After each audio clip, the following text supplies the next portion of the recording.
Ben Friend, event manager at the FA. As an event manager at the FA, our team oversees a range of events from sort of senior men's England matches, senior women's England matches, under 21s development teams.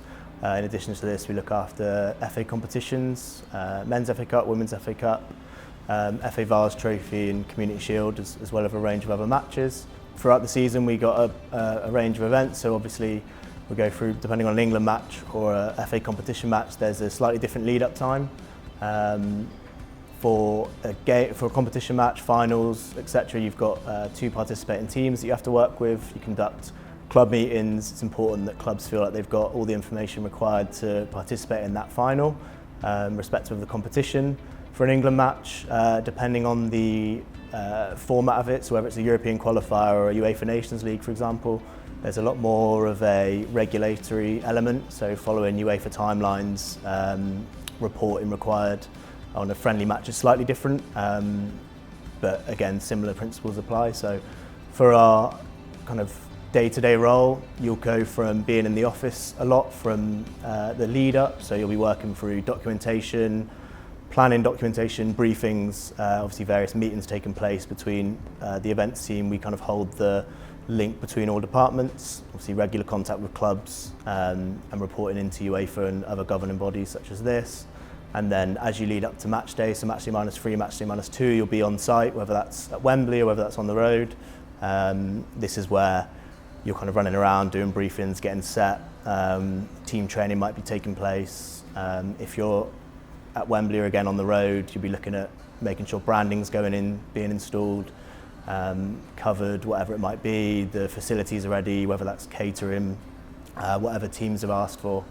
And then obviously on match day, you'd be lucky to take a seat on match day with pretty much, you tend to have a match day organisational meeting at 10 o'clock with both teams, referees present, UEFA delegate if it's a UEFA match. This is where you discuss all match matters from a sporting side, as well as sort of safety, security, ticketing, those key ones that everyone needs to be aware of. And then from that moment, people are arriving, accreditations being handed out, and there's, again, like briefings taking place. Obviously when teams arrive, then the focus is very much on the football match. Big thing for us is countdown to kick off, so about an hour and a half out, when those teams do arrive, it's very important that timings are adhered to. We have a document called the countdown to kick off that we compile. It's shared with broadcasters, teams, and then this is what's used to essentially everyone's working off the same hymn sheet. So if you walk late or if you kick off late, there's obviously knock-on effects, whether that's broadcast or team preparation and things like this. So that's a big one for us as the day goes on. Once the match kicks off, we tend to take a bit of a breath. You know that at that point it's down to the teams to provide the entertainment, and then obviously post-match into your media activities and teams depart. So that's kind of a long-winded way of explaining like the lead up to an event. It is always different depending on the game. Very much like if it's an international or a club competition. Obviously, when it's our competition, so the FA Cup being our flagship event, that's where the competition rules sit with us, the commercial regulations sit with us. So you've got a lot more ownership, but also responsibility to ensure that they're being delivered or adhered to on behalf of the FA. And then, like I say, for internationals, it's a bit different when you've got a UEFA. Those rules and regs are the exact same, whether you're England, one of the top nations in UEFA, or all 55 nations have to adhere to the same. So slight challenges come with either of those. For the 23-24 season, I was selected to become a venue director with UEFA.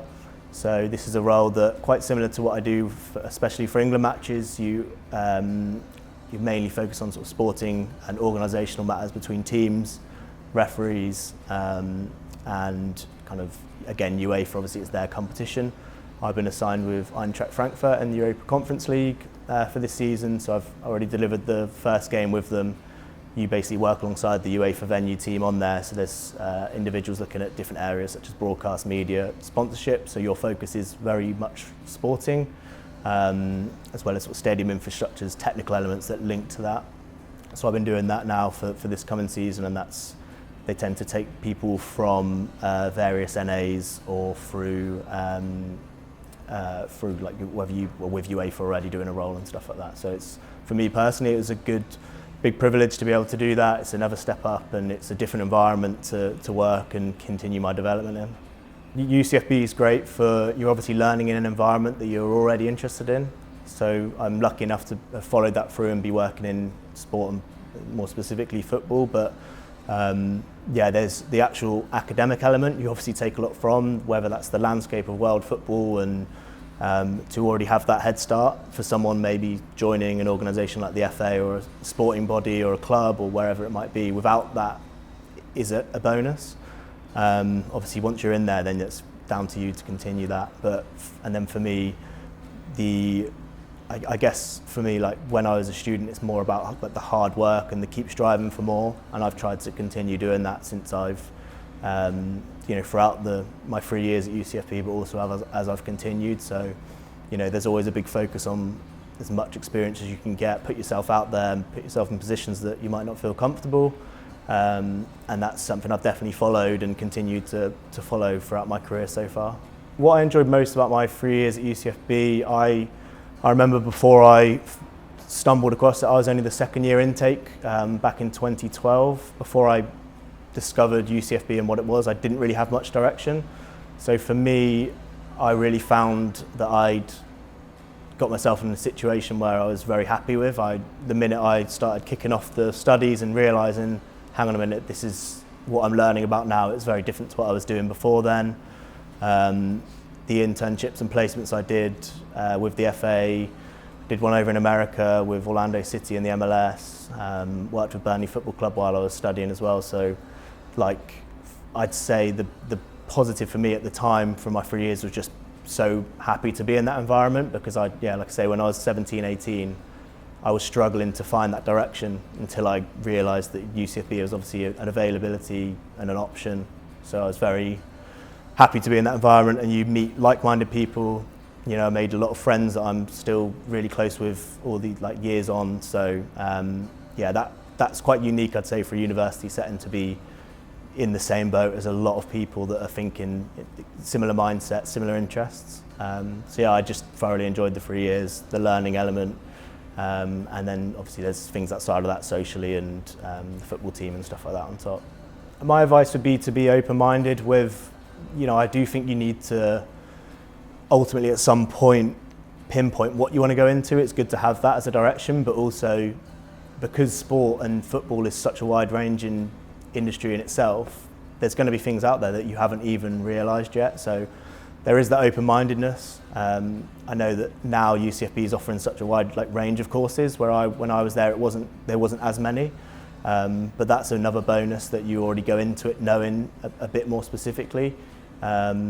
But even those more broad courses, it doesn't mean if you're doing one you can't jump into another. I know being here at the FA, there's so many opportunities that you could apply different skill sets to. So yeah, my advice would be open-minded. There's bound to be things that you come across in your studies or in placements that you might do, or people you meet that you haven't even thought about. And that's something that's worth thinking in mind, bearing in mind.